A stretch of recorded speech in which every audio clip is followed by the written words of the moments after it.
Agora, Elo, empreendedorismo na rede, com Douglas Martins, aqui na 316. Dicas de como superar os desafios de empreender em tempos de crise. Terça-feira, você sabe, é dia do nosso movimento Elo, acontecendo aqui na Rede 316, ao vivaço, meu irmão. Diretamente lá de Curitiba, eu acho. Meu amigo Douglas Martins. Bom dia, Douglas. Tudo bem, querido? Elber. Tudo bom, querido? Graças a Deus, aqui de Curitiba. Estamos aqui nos preparando para ir para Brasília. Brasília depois de amanhã, né? Dia 18, não é isso? Exatamente. Estaremos aí no dia 18 à noite, fazendo um encontro na Igreja Hope, falando sobre esse movimento que é tão incrível, tão importante, né? Depois a gente faz um jabazinho aí, né? Bom, é claro, com certeza.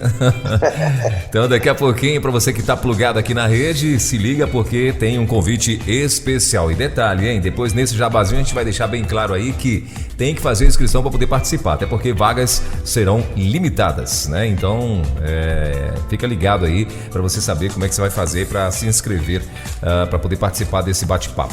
Mas, Douglas, Curitiba, tudo tranquilo? Tudo em paz? Chovendo por aí, não? Não, rapaz, olha, esse dia de hoje aqui em Curitiba deve ser parecido igual vai ser na eternidade. Céu azul, temperatura amena, dia gostoso, né? Às vezes eu fico nessas minhas viagens mentais aqui pensando no céu, né? Assim como o João teve uma visão, eu fico aqui imaginando um céu azul lindo, uns 15 graus, 12 graus, assim, que não fica tão quente que você sua e ao mesmo tempo é agradável e gostoso. Então hoje tempo lindo aqui, fantástica Curitiba. Maravilha, então deste paraíso chamado Curitiba, tá certo? Muito bem. Então, Douglas, hoje vamos falar sobre vida de autodisciplina, é isso? É isso mesmo, né, Elber? A gente precisa, quando a gente pensa em negócio, né, a gente precisa desenvolver algumas características. Algumas delas estão ligadas ao nosso próprio comportamento, algumas estão ligadas ao aspecto da coletividade. E hoje, particularmente, nós vamos falar um pouco sobre isso, sobre como é que eu tenho que olhar também para mim mesmo, em termos de disciplina, e criar alguns rituais, algumas dinâmicas, né, de me autodisciplinar para poder alcançar os nossos objetivos, né?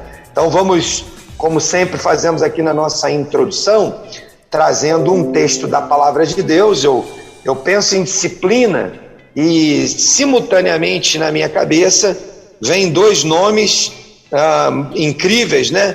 Vamos falar de Jesus como modelo, mas eu quero trazer aqui um texto de Paulo, quando Paulo escreve à igreja aos Coríntios, lá em 1 Coríntios capítulo 9, versículo 23 a 27. Lá no capítulo 9, se nós abrimos aí as nossas Bíblias e formos olhar o capítulo inteiro, Paulo está, em certa medida, exortando a igreja de Coríntios a respeito de algumas características que estavam acontecendo, né? Paulo servia de forma voluntária e liberal. Como nós sabemos, Paulo era um fazedor de tendas, ou seja, ele trabalhava para se sustentar, mas, vez ou outra, ele levantava uma oferta, seja para as suas viagens missionárias, seja para enviar para uma igreja, seja para ajudar os pobres e as viúvas, ou seja, ele, de um lado, ele trabalhava para manter o seu sustento e não ser pesado para algumas pessoas, para aquelas pessoas mais simples.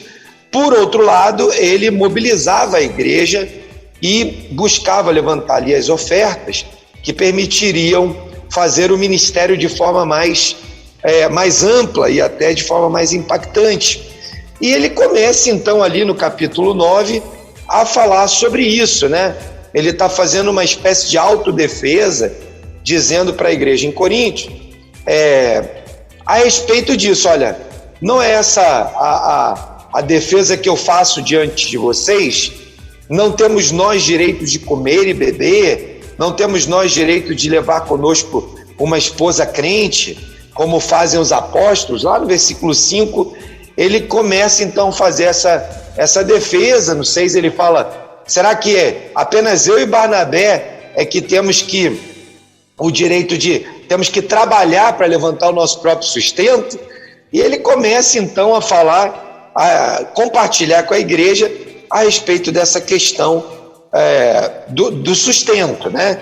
E ele vai, ao longo do capítulo 9, compartilhando e dizendo: olha, mas eu, lá no 15, ele diz assim: mas eu não tenho usado de nenhum desses direitos.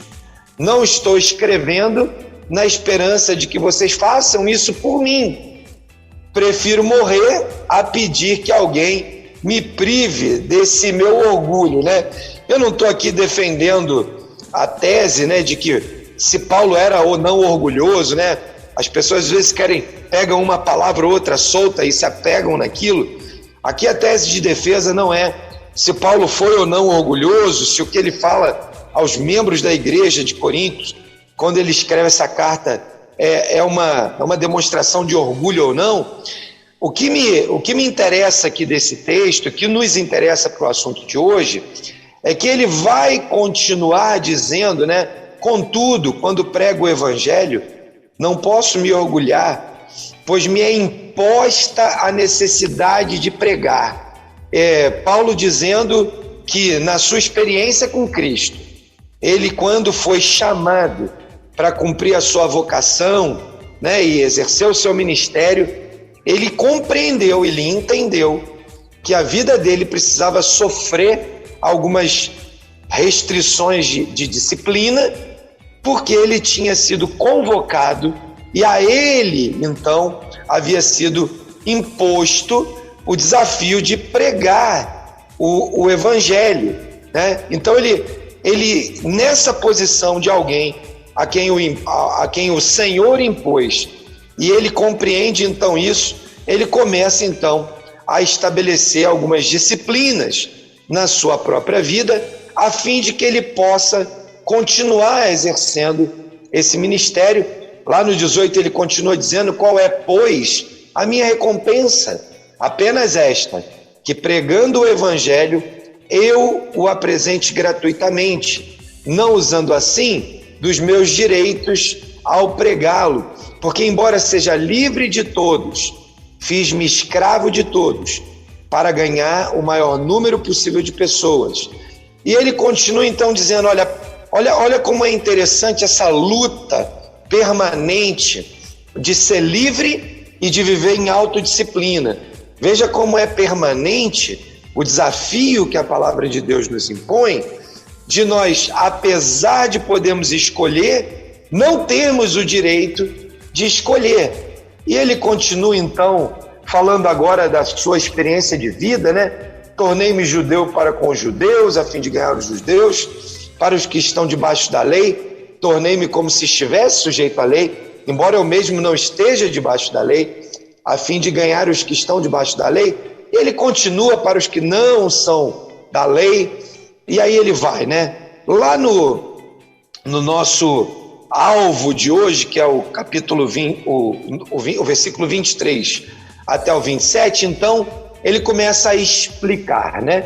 Faço tudo isso por causa do evangelho, para ser co-participante dele. Ou seja, né? Paulo começa a dar todos esses arrazoados, ele comenta sobre todas essas questões das razões pelas quais ele se limita, se impõe, se autodisciplina, né? E ele chega aqui no final do capítulo dizendo: faço tudo isso por causa do evangelho, o evangelho que é a boa nova de Cristo. Não é por questões pessoais, não é por um desejo unilateral, mas é por causa do evangelho, porque eu quero participar desse projeto que Deus estabeleceu por meio de Jesus Cristo, que nos chamou para sermos coparticipantes da sua obra, ou para termos uma comissão, como o próprio Jesus nos envia e nos comissiona. Então, Paulo, entendendo esse papel, de comissionado, ele então se restringe, coloca essas limitações, essa autodisciplina, a fim de fazer isso.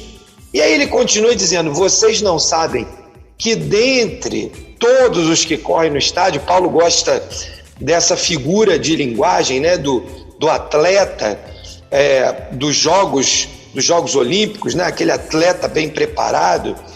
Ele diz então: vocês não sabem que todos os que correm no estádio, que dentre todos só vai ter um que ganha o prêmio? E aí ele fala: corra de tal modo que você alcance o prêmio. Então não entre na corrida para ser um mero coadjuvante. Não entre na corrida se você não vai conquistar o prêmio. Nós estamos vivendo em um tempo de poucos absolutos, né? E quando surgem absolutos, a mídia, as redes sociais tratam de cancelar as pessoas, né? Nós estamos vivendo um tempo muito difícil em que expressar uma opinião, em ter uma posição formada, em ser alguém que vai lá com um objetivo exclusivo de alcançar um alvo, pode não ser politicamente correto, né? E eu tenho percebido que com isso muitos de nós temos esmorecido e até mesmo recuado diante de posições às vezes controversas, porque não queremos criar uma celeuma, uma complicação, uma discussão, um debate. Mas nós somos exortados pela palavra, e Paulo aqui nos exorta de forma contundente. Vocês sabem que dentre os que correm no estádio, apenas um ganha o prêmio. Ele está fazendo uma pergunta, é quase uma afirmação, mas no fundo é a pergunta para cada um de nós. E a resposta para essa pergunta é: não adianta você entrar nessa corrida para ser um coadjuvante, você precisa correr de tal modo que alcance o prêmio. E o único jeito de um atleta ganhar uma corrida, ganhar uma competição, ganhar uma maratona, ou qualquer que seja o esporte para o qual ele se dedica, é estabelecendo uma rotina de autodisciplina. O 25 diz: todos os que competem nos jogos se submetem a um treinamento rigoroso para obter uma coroa que logo perece, ou seja, há um esforço tremendo. Aquele atleta está ali, né, restringe tantas coisas, treina tanto, se autoimpõe horários, disciplina, treinamento, preparação, lutando por uma coroa ou por uma medalha que mais dia menos dia ela vai sumir, vai desaparecer, ou mesmo você, o atleta que lutou por essa medalha, vai desaparecer, né? Vai morrer um dia. Só que ele complementa dizendo que quando nós aceitamos o desafio de estabelecer nas nossas próprias vidas uma postura de quem entra na corrida da fé, né? Nesse processo de conduzir os negócios com princípios e valores do reino. Estamos aqui falando sobre empreendedorismo, né? Estamos falando sobre vida empresária e estamos dizendo que dentro do nosso contexto de vida empresária, nós precisamos construir uma resposta, conquistar vitórias que garantam que não sejam apenas uma medalha temporal, mas que também seja uma medalha que dura para sempre. Ou seja, nossos negócios estão aí, são vocações que recebemos, chamados que recebemos, para cumprir um ministério que recebemos, de anunciar através dos nossos negócios, do mundo do trabalho, a esperança que há em Jesus, através de conduzir os nossos negócios como empresas com princípios e valores do reino. E aí ele vai concluindo ali dizendo, né, sendo assim, no versículo 26, não corro como quem corre sem alvo, e não luto como quem quer esmurrar o ar.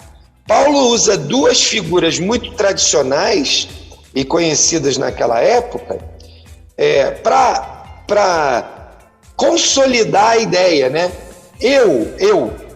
Se não há como entrar no jogo e ter 2 vencedores, só há um vencedor, então eu, dentro do meu processo de entendimento de que estou aqui desenvolvendo os meus negócios, cuidando de pessoas, tratando todas as questões no meu ambiente de negócio, com vistas a um propósito maior, né? A comunicar a chegada do reino de Deus e a possível transformação, né, que o reino fará se aquela pessoa abrir a sua mente, o seu coração e permitir que o reino também chegue na sua vida.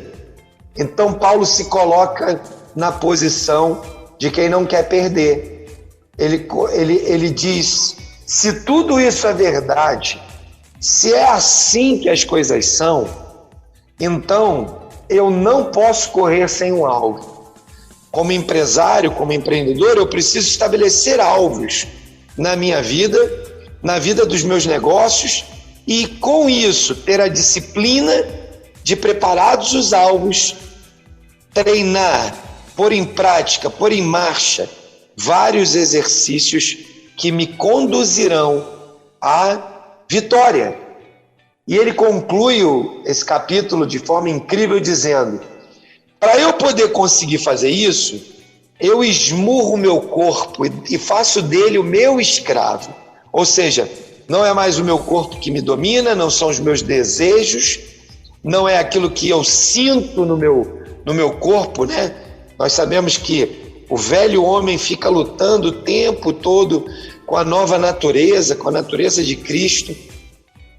E Paulo está dizendo: olha, eu esmurro, eu bato em mim mesmo, eu não aceito cumprir tão facilmente esses desejos que a minha mente, a minha carne vão querer que eu faça. Por que ele faz isso? Por que ele traz essa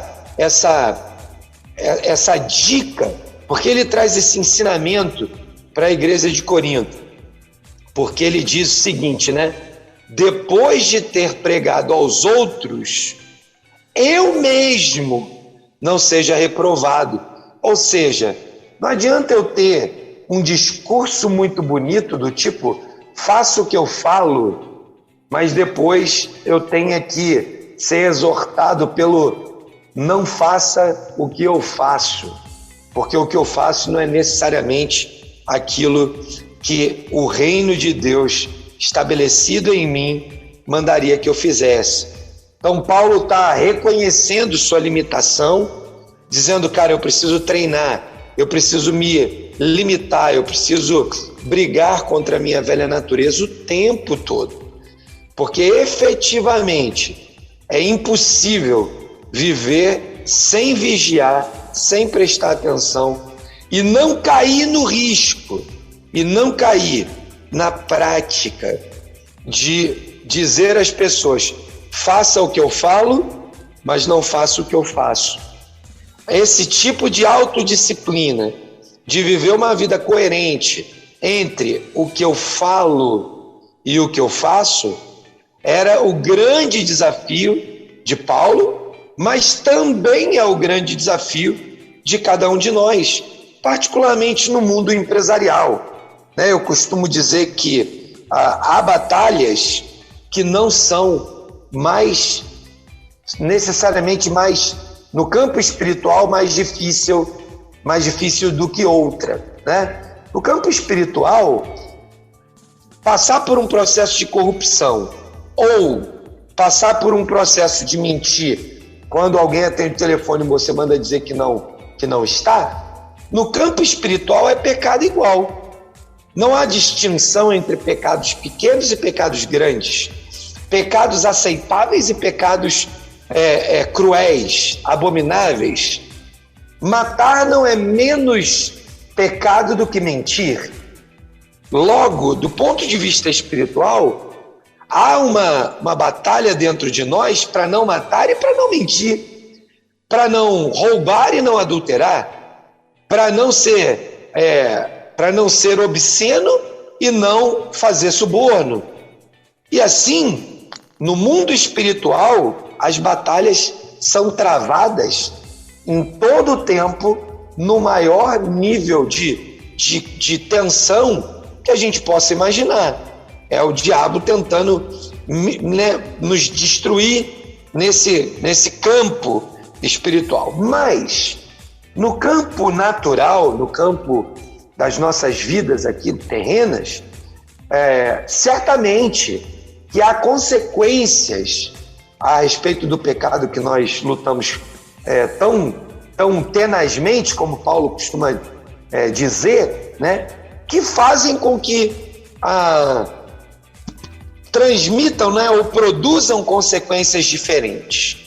Então, alguém que mente, eventualmente, nunca será punido no sentido humano, porque em alguns lugares a mentira é até socialmente aceita, né? Há alguns que dizem até que a mentira ela é uma espécie de alegria do povo, né? Ou seja, eu minto para viver melhor, para me sentir melhor. E o diabo ele conseguiu plantar essa semente na sociedade e construir com isso uma ideia de que, olha, mentir não tem tanto problema. Aí o mentiroso, aquele que produz esse tipo de pecado, que espiritualmente é igual, mas que socialmente é diferente, acusa aquele que adulterou, acusa aquele que sonegou, acusa aquele que corrompeu, acusa aquele que matou. Como se o seu pecado fosse mais brando e no dia do juízo nós fôssemos ter uma espécie de qualificação da pena, né? Ah, você mentiu? 2 anos de purgatório. Você matou? 50 anos de purgatório. E a triste notícia é que isso não combina com a palavra de Deus. O que a Bíblia nos ensina é que não há diferença, distinção. Mas quando eu venho então para o ambiente social, para a nossa vida natural, a gente vai perceber essa valorização ou essa precificação do pecado só pelas suas consequências sociais. E o que Paulo está dizendo aqui para a gente é, cara, estabeleça em você um modelo de vida de autodisciplina para que você não caia nem na mentira, nem no adultério, nem no suborno, nem no assassinato, em nenhuma dessas coisas, porque você tem o desafio dado pelo Espírito Santo de cumprir a sua vocação e esse ministério que Deus te deu de liderar pessoas no mundo do trabalho. E a sua vida passa a ser então um exemplo onde as pessoas podem olhar o reino de Deus que foi estabelecido em você a partir da vinda do Espírito Santo, da habitação do Espírito Santo, por meio do reconhecimento simples, objetivo e prático de que Jesus é o único que pode salvar e ser Senhor da minha vida. E por consequência disso, eu reconheço que eu sou pecador e ao reconhecer isso, que eu preciso de alguém que salve a minha alma dos pecados que eu cometo e me dê então essa experiência de vida eterna. Por causa disso, Welber, a gente vai encontrar sempre na nossa dinâmica do dia a dia essa demanda da autodisciplina, como disse Paulo, né, se esmurrando e limitando, né, para que possa conseguir alcançar o objetivo. Então, se tem alguém que nós podemos imitar nesse tema da disciplina, né, é Jesus Cristo. A gente pode olhar para ele, mas eu tenho certeza que, assim como eu, você também reconhece em Paulo e tantos outros personagens da palavra de Deus, né, expressos na palavra de Deus, e até outros que estão aqui nos nossos dias, que a gente conhece, gente que se relaciona com a gente, que tem uma vida de autodisciplina que nós podemos copiar, que nós podemos usar como exemplo, né? Mas eu queria que você não esquecesse que Jesus é esse modelo, a forma é Jesus, né? E nós queremos e podemos olhar para todos esses exemplos que estão aí ao nosso redor, sejam os que estão na Bíblia, sejam os que estão em outros contextos, né? Tem um livro muito interessante, eu sempre vou procurar trazer aqui alguma dica de livro, né? Tem um livro que se chama O Poder do Hábito, do Michael Cohen. É um livro secular, apesar do escritor, pelo que eu pude verificar, ele é cristão.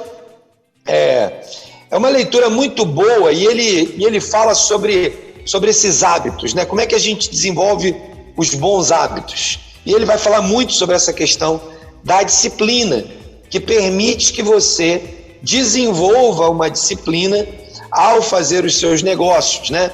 Então, o poder do hábito. O autor é Michael Cohen. Essa é uma leitura muito boa, né?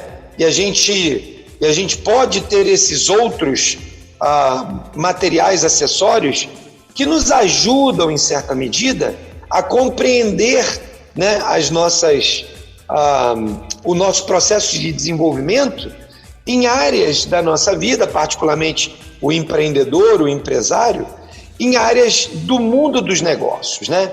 A autodisciplina é uma prática muito boa, mas se o molde, se a forma que você usar for uma forma errada, você será moldado por algo errado e depois, para corrigir uma árvore que foi conduzida durante seu crescimento para o lado errado, é muito difícil.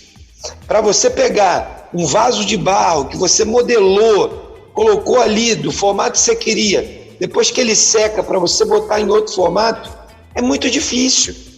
Então, o processo de autodisciplina é um processo que, quanto mais cedo nós começamos, tanto menos dolorido será, para que a gente viva, então, essa vida de disciplina, né? A palavra de Deus nos ensina que nós somos como um vaso que, colocado na mão do oleiro, ele quebra e faz de novo. Muitos de nós, quando fomos quebrados, sofremos dores incríveis, algumas insuportáveis, para sermos remodelados e moldados. Mas é a sua disciplina na palavra, sua disciplina de oração, sua disciplina em vigiar os negócios, as várias brechas que existem ali para que o diabo se aproveite delas, que vão fazer com que você consiga suportar essa dor. Assim como Jesus não desceu da cruz, Jesus sofreu uma dor incrível, um peso incrível, o peso do pecado da humanidade. Mas Jesus sabia do seu propósito, ele sabia que tinha que cumprir os planos que Deus tinha para transformar a história da humanidade.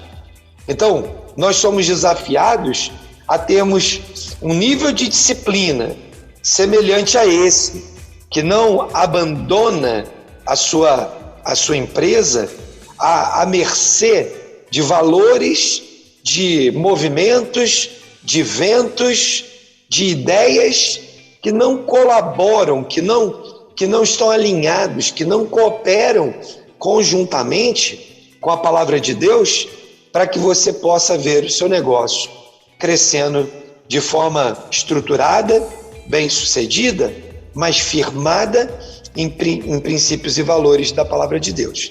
Então, Elber, eu quero, concluindo aqui, né, esse período aqui de introdução e compartilhando, né, essa história, né, com Paulo e a forma como ele nos anima, né, nos orienta em respeito e com respeito a essa disciplina dos atletas, né?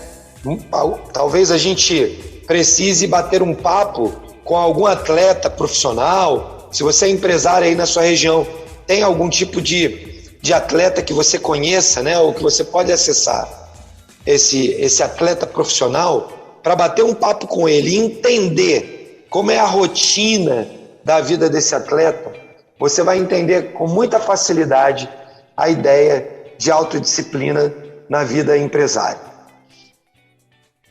Maravilha, são 10 horas e 40 minutos. Se você inclusive quiser fazer algum comentário, né? Quiser mandar aqui algum recado, fazer algum comentário, o Dongley está aí e pode de repente estar respondendo esse bate-papo. Daqui a pouquinho a gente vai lá no nosso WhatsApp para saber, né, quem já passou por lá e se tem alguma pergunta, alguma dúvida, né? E fique tranquilo, se você também não quiser se identificar, né? É só você acrescentar isso, que você não gostaria de se identificar, e aí não tem nenhum problema, ok? Então vamos lá, deixa eu correr lá nas nossas perguntas, né? Porque já tem perguntas aqui também. Dongley, é possível tocar um negócio sem disciplina ou com meia disciplina? Qual é a principal consequência para um empresário indisciplinado? Welber, fantástico, cara. Essa pergunta é muito jóia. E particularmente a pandemia criou um conceito na nossa cabeça que já existia há muitos anos, né? Mas a pandemia ela trouxe algumas experiências que são ótimas e outras que são péssimas. Mas eu quero começar a responder essa pergunta por uma afirmação que o pastor Silvado, pastor aqui da nossa igreja, né? Ele sempre fala o seguinte: não existe uma meia-verdade. Toda meia-verdade é uma mentira inteira. Ou seja, qualquer um que tenta contar uma verdade pela metade provavelmente está mentindo.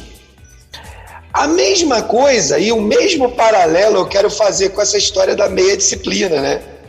Cara, não existe meia disciplina. Ou eu sou disciplinado, ou eu sou indisciplinado. O que pode acontecer é que eu sou alguém disciplinado e que me esforço para ter disciplina e algumas vezes eu não consigo manter uma disciplina. Essa é uma diferença que a gente precisa claramente entender, né? É impossível você ser um robô, né? É impossível você ser um robô. Eu nunca perco horário, eu nunca atraso nada, eu nunca. Esse é o outro extremo das mentiras que o diabo faz, né? Ele costuma fazer com que você ou esfrie totalmente ou torre totalmente, né? E a gente sabe que o processo de criação da disciplina, como eu mesmo disse, é um processo, né? Ele tem começo, ele tem meio e ele tem alvo. O que acontece é que há dias em que você talvez não esteja tão disposto naquela agenda, né? A cumprir uma determinada rotina, uma determinada tarefa da sua disciplina. E você muitas vezes vai ponderar sobre aquilo e vai dizer para si mesmo: olha, eu tenho uma certa liberdade nessa agenda, então em vez de fazer isso hoje de manhã, eu vou fazer isso hoje à noite. Agora, se você diz para você mesmo: não, eu deveria fazer isso, mas eu não vou fazer, por que você não vai fazer? Porque eu não quero fazer. Significa que você está sendo inconsequente na disciplina.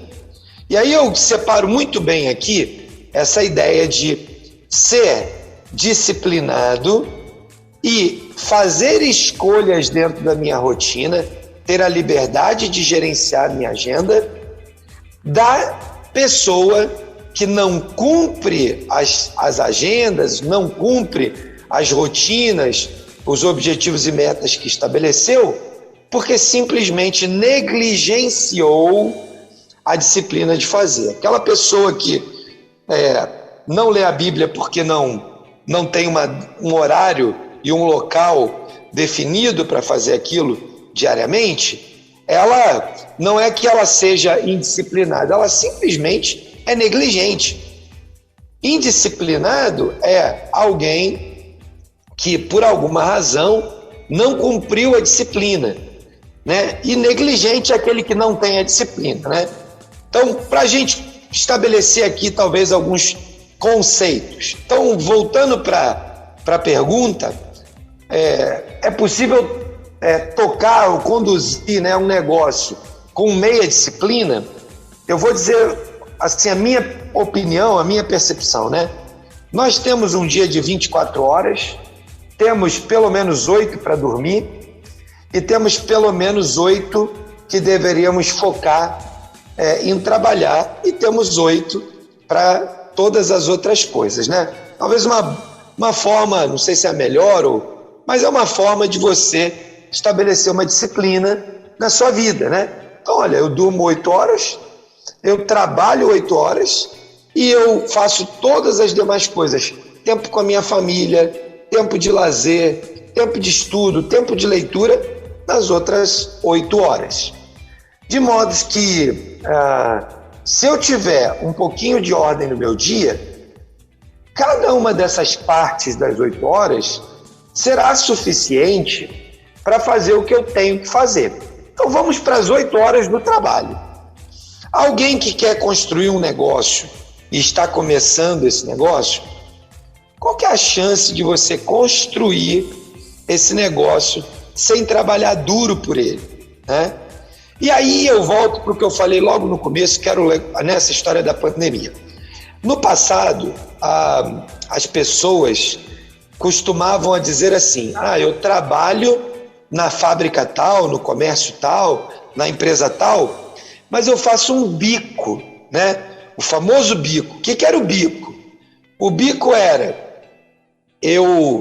dentro daquelas outras 8 horas que eu tenho livre, eu vendo uma roupa, eu vendo um doce, eu vendo um bolo, eu faço um cabelo, eu faço uma unha, eu tenho uma barraquinha de cachorro-quente. Ou seja, eu complemento minha atividade com algo que, como o próprio nome diz, e apesar do bico não ter assim uma conexão óbvia, né? A ideia do bico é essa, né? É algo que não é o principal, né? É algo que é secundário. E se é secundário, o dia que você não tiver tempo, ou o dia que você for demandado a fazer outras coisas, o que vai acontecer com isso? Com esse bico? Você vai largar e vai deixar ele para lá, ok? Então, é o extra, é aquela coisa que não tem muito compromisso. À medida que você decide, então, empreender, qual é a chance de você ter sucesso em algo que você faz como bico ou como extra, para o qual você não coloca todo o empenho, toda a atenção, toda a concentração necessária? A chance desse negócio prosperar o suficiente para que ele se torne o seu principal negócio é próximo de zero. Agora, quando você decide entrar em algum negócio, particularmente aqui nós estamos falando para empreendedores, né? Quando você decide então empreender e entrar num negócio e você dedica 1 hora por dia para fazer isso, será que isso vai de fato ter chance de gerar um grande resultado ao ponto de você viver daquilo? É provável que não. Existe grande possibilidade de que não. Então, o processo de fazer alguma coisa dar certo, um negócio dar certo, ele passa necessariamente por um alto nível de dedicação, por um processo de comprometimento total com aquilo. Se você conversar com 100 empreendedores, provavelmente 98 deles, 99, quiçá 100 deles, vão dizer: eu tive que parar tudo e me dedicar para isso. Aí esse negócio se tornou um grande negócio. Então, finalizando aqui, Welber, eu creio que meia disciplina não existe, né? Porque assim como não existe meia verdade, uma mentira inteira, meia disciplina é uma negligência inteira.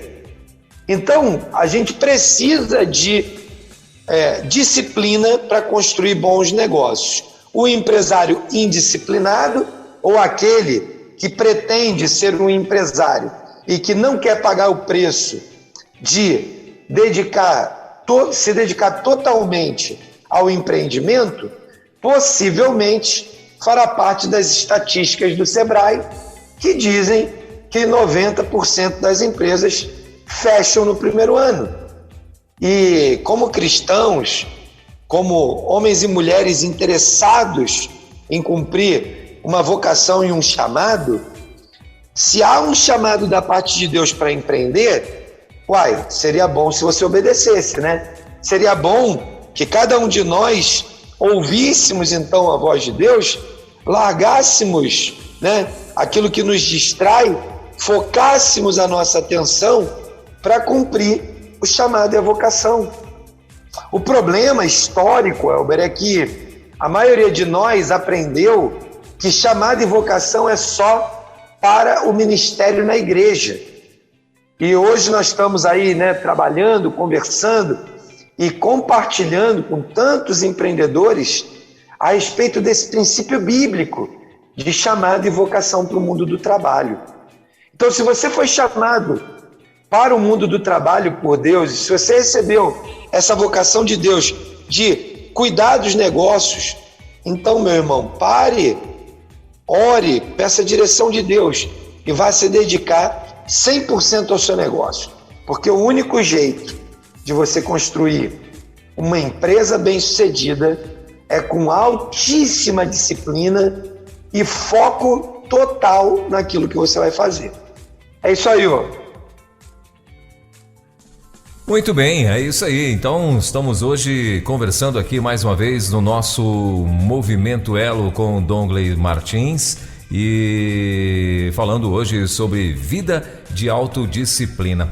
Dongley, quando é que a disciplina com o time vira coisa de chefe chato? E também tem uma outra pergunta aqui: como mostrar ao meu time que a disciplina é algo importante, sem que pareça, né, que o chefe aí está querendo que os funcionários sejam meros robôs? Welber, é legal, cara, essa pergunta é muito boa, porque ela pode nos ajudar a desmistificar a ideia de que disciplina é chato, né? Existe uma cultura latino-americana, principalmente latino-americana, de que fazer as coisas com disciplina é algo que impede a criatividade, né? É algo que me põe num quadradinho, me põe numa caixinha, né? E a gente acha que, por causa disso, a gente não consegue ser criativo e ser produtivo se a gente precisa fazer as coisas de forma disciplinada, né? E aí existem, normalmente nos nossos times, pessoas de toda a natureza, né? Você vai ter alguém que é mais perfil mais vendas, que em geral é alguém mais solto, mais criativo, que gosta de um pouco mais de flexibilidade. Você vai ter alguém da área de engenharia, da área de projetos, que é alguém que gosta de sistemas. Você vai ter alguém da área financeira, da área de controladoria, que gosta de processos bem definidos e ferramentas claras. Você vai pegar alguém da área industrial que gosta de processos estabelecidos. Começa aqui e termina ali. Então, o que acontece quando a disciplina não entra no time é que alguém precisa cumprir o papel de informar, né, de colaborar com os seus liderados, com o seu time, no intuito de fazer com que eles observem e compreendam que essa disciplina que produz rotina é algo valoroso, porque, como eu disse, né, nas diversas expressões de uma organização, departamentos diferentes, áreas diferentes, você, ainda que ela seja mais flexível, ela precisa de uma certa disciplina, rotina, processo. Eu resolvi esse problema no meu coração, né, lá no passado, dialogando e conversando com artistas, né? A minha esposa é artista, então dentro da minha casa eu vejo isso. A gente tem uma ideia de que o artista é indisciplinado, né? Porque é criativo.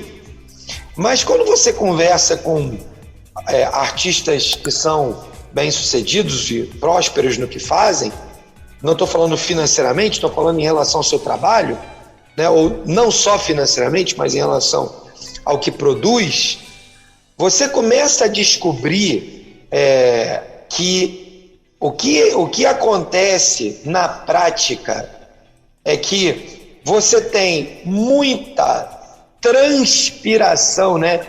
O pessoal da área criativa sempre diz assim: o que significa, né, sucesso no seu negócio ou na sua arte, na sua criatividade? E, em geral, Welber, eu tenho escutado o seguinte: criatividade é um processo de 95% de transpiração e 5% de criação. Então, na realidade, nós não temos muitas pessoas que são, vamos chamar assim, criativas meramente pela característica de ser criativa. Tive uma ideia brilhante. O que mais a gente vai encontrar em geral são aquelas pessoas que, apesar da sua mente ter uma característica criativa, elas se debruçaram por horas, seja desenhando, jogando fora, fazendo um novo rascunho, seja pensando, criando, ideando algo novo, ou seja, repetindo uma tarefa no mundo do trabalho, lá na fábrica, no chão de fábrica. De modo que a disciplina em um time é algo saudável. Vou dar outro exemplo.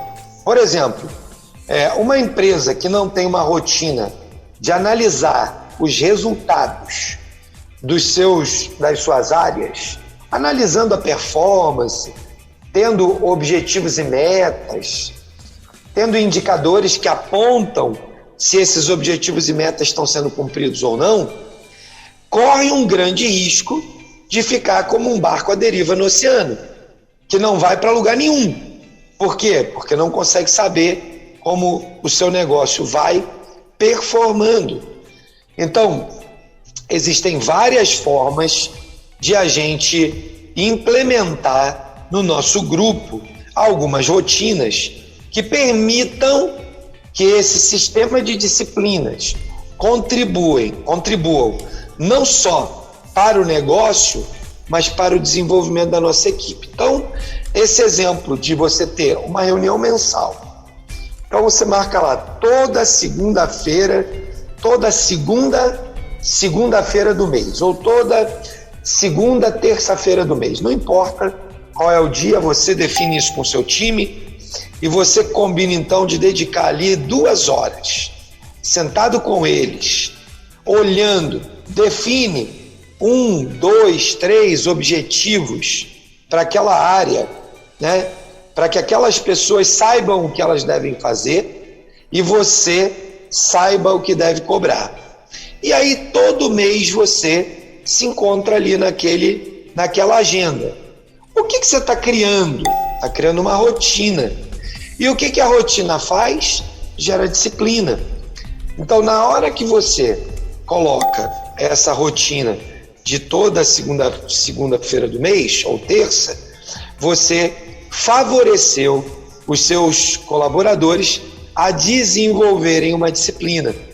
E não vão se tornar robôs, por quê? Porque será um diálogo. Eu tenho lá 1, 2, 3 objetivos estratégicos que eu defini junto com ele, mas ele vai vir aqui, vai me trazer um número, vai me contar uma história, vai contar a experiência, vai dizer como é que foi, vai dizer, olha, para os próximos meses eu estou esperando fazer dessa ou daquela forma e eu vou reverter esse número, vai crescer mais, vai parar de diminuir. Ou seja, cada encontro se torna um encontro com uma história nova a ser contada. E ao que me parece, os robôs não têm essa qualidade, pelo menos não ainda, né? Essa qualidade, ainda que a gente esteja vivendo a era da inteligência artificial e de tudo mais, mas as pessoas têm uma capacidade cognitiva, uma capacidade de conexão, uma capacidade de troca de informação que os robôs certamente não alcançarão, ainda que a gente evolua incrivelmente. Essas questões que envolvem, né, os aspectos emocionais, os aspectos do sentir, ainda serão nossa responsabilidade. Eu posso ter no meu computador uma espécie de robô que tira informações, garimpa dados na base de dados onde eu armazeno, me apresenta sob a forma de um relatório, de um dashboard, sob a forma de um indicador que aparece numa tela, seja lá o formato que for. Mas olhar aqueles números, analisar, perceber nuances, né, e trabalhar com essas informações, ainda por muitos anos serão nossa tarefa e a tarefa dos nossos times. De modo que você que é líder pode contribuir para o desenvolvimento, e aí, Welber, já terminando aqui, criando na sua empresa rotinas para conversar. E o diálogo, né, e essas rotinas, rodas de conversa, com números, sem números, da maneira como você compreende aí cada uma dessas conversas, né? Há conversas que obrigatoriamente precisam de números. Há conversas que você pode deixar o número um pouquinho de lado, né?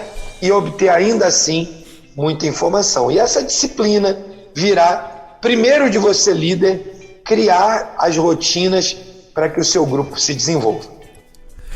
Dongley, tem uma pergunta aqui de um dos nossos ouvintes, o nosso querido Rafa Kutiski. Ele é lá de Londrina, né? Daí do Paraná, né?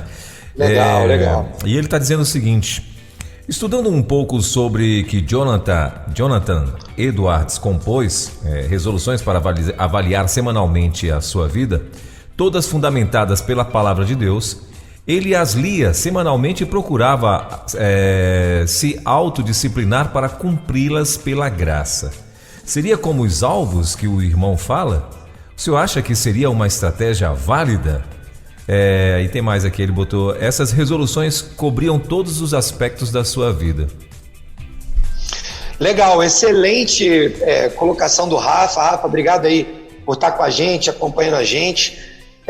Bom, vamos lá. Jonathan Edwards é uma figura incrível, tem escritos fantásticos, então vale a pena. Eu creio que essas resoluções dele apontam para várias áreas da vida e sim, elas servem como referências, né, para um processo de autodisciplina.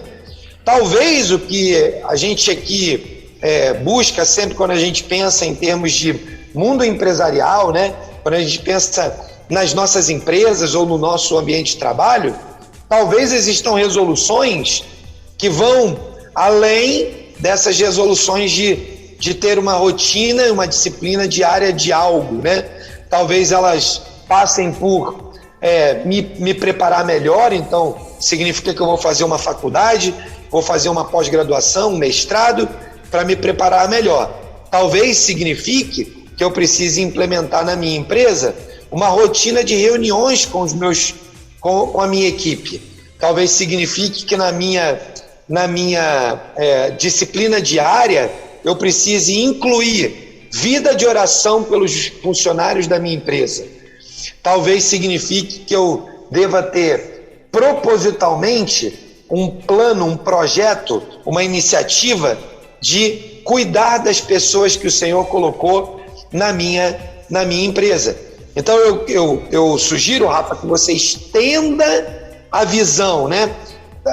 Jonathan escreve lá no seu contexto, na sua época, na sua cultura, e nos dá várias dimensões. Mas talvez você possa pegar esses princípios e trazer para o nosso dia a dia e falar assim: puxa, eu sou o empresário de uma empresa de tecnologia ou coisa que o valha, mas eu não tenho domínio sobre uma determinada linguagem de programação. O que é autodisciplina? É estudar essa linguagem para que você tenha capacidade de conversar com o seu time. Eu tenho uma empresa que tem 50 funcionários e eu gostaria de trazer para dentro da minha empresa a cultura do reino de Deus. Ótimo, comece com a autodisciplina de diariamente orar por cada um dos seus funcionários. Ore pelo nome deles, ore pelas suas famílias. E à medida que você for orando por eles, quem sabe você vai convidar alguém que está passando por uma dificuldade que você descobriu e dizer para essa pessoa: olha, eu queria que você soubesse que eu oro por você e hoje especialmente, se você não se importa, quero orar com você. E assim a gente vai criando mecanismos. Eu poderia ficar aqui uma manhã inteira falando sobre estratégias e atividades e rotinas que nós podemos criar na nossa empresa, mas eu vou apontar para que você procure, ou os nossos ouvintes aí procurem, lá no site do Movimento Elo, em www.movimentoelo.org.br, você pode entrar lá, fazer o download lá do livro Minha Empresa, Meu Ministério. É gratuito, não tem que pagar nada, Não só você pode fazer o download, como pode mandar imprimir e distribuir para quem você quiser. Ele está lá para isso mesmo, para ser utilizado como ferramenta. Lá no final do livro existe um capítulo que são 102 ideias de ministério que eu posso usar na minha empresa. Qual foi a intenção, em parceria com o C12, que é um movimento de profissionais executivos que existe no Brasil hoje, um movimento americano. Nós, em parceria com o C12, trouxemos para esse material essa lista. Agora, eu pergunto, são só 102 ideias? Não, são centenas de milhares de ideias. Você criativamente pode criar uma nova ideia. Uma das empresas que eu acompanho, aqui de Curitiba, ela tem um programa chamado Um Bem para Alguém. Esse programa Um Bem para Alguém é um modelo de disciplina. O que eles fizeram? Periodicamente, eles lançam uma campanha, trazem recursos ou objetos, bens materiais, recursos financeiros para abençoar a vida de alguém. Então, nós podemos criativamente tanto ter as disciplinas espirituais, como implementar as disciplinas de rotina do mundo do trabalho. E elas juntas vão tornar a nossa vida ainda muito mais produtiva. E certamente, se você está dentro da empresa, certamente uma empresa com muito mais chances de mostrar àqueles que estão ali os princípios e valores do reino que a gente tanto fala aqui. Legal, Rafa? Espero que abençoe a tua vida. Maravilha, Dongley. Voltando então aqui às nossas perguntas, rapidinho, acho que dá tempo de responder mais uma perguntinha assim. Peraí que agora sumiu as minhas perguntinhas aqui. Agora sim.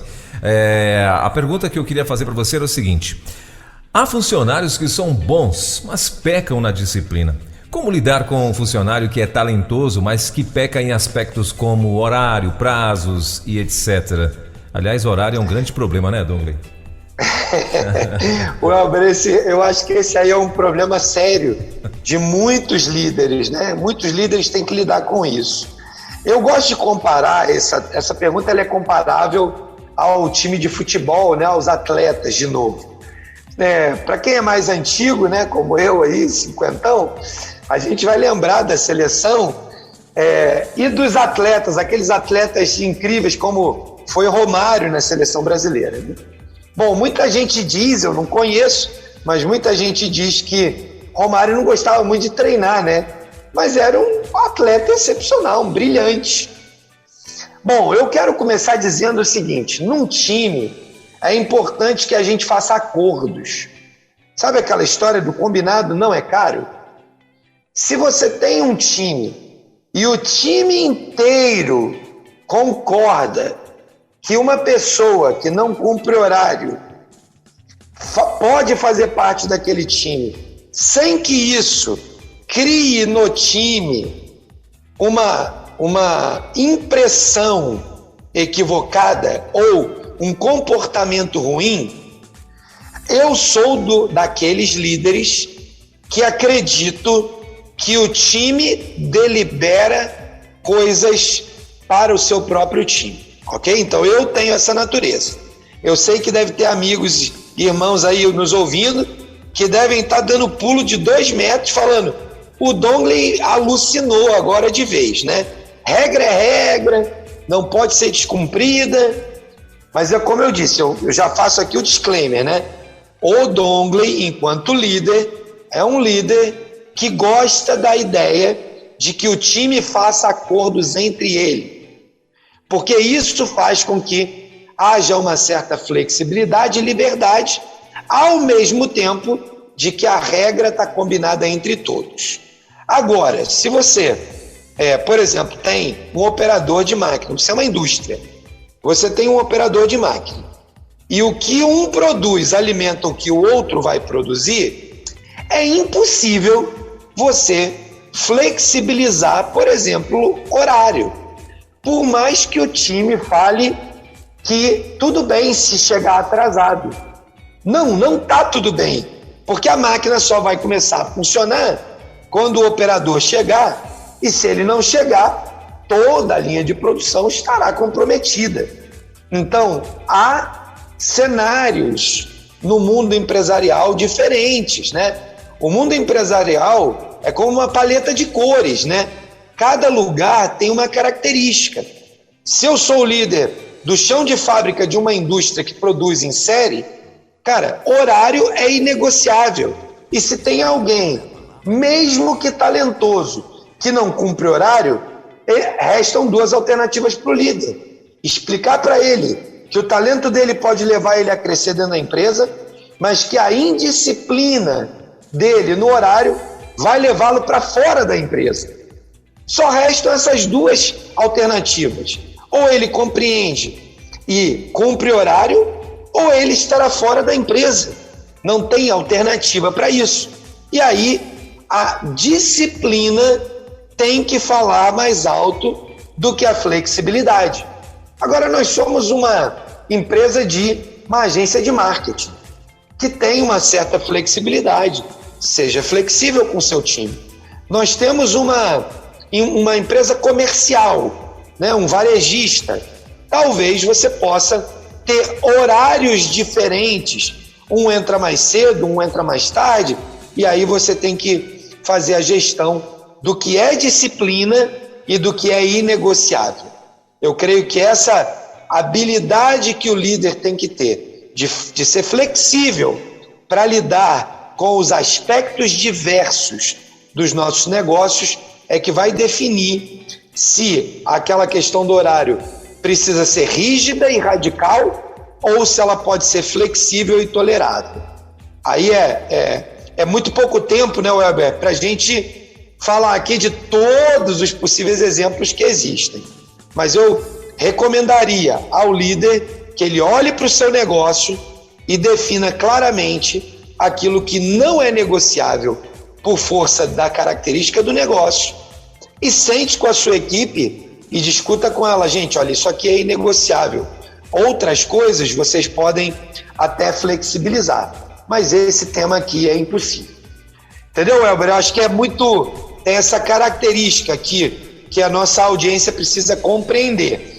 Para você não ser nem um radical do horário, da disciplina, e nem um radical da flexibilização e liberdade.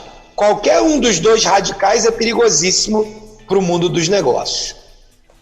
Muito bem, então tá aí, hoje falando sobre vida de autodisciplina, o nosso bate-papo aqui com Dongley Martins, né? E espero que a gente possa ter alcançado aí muitas pessoas que talvez tivessem ainda alguma dúvida, né, em relação a isso. E assim, e se tem mais dúvidas, de repente, para você que está aqui em Brasília e arredores e derredores de Brasília, né, que pode vir gente aí de muito longe, dia 18, o Dongley Martins vai estar aqui na comunidade Batista Hope, né, e aqui na cidade de Samambaia, imperdível.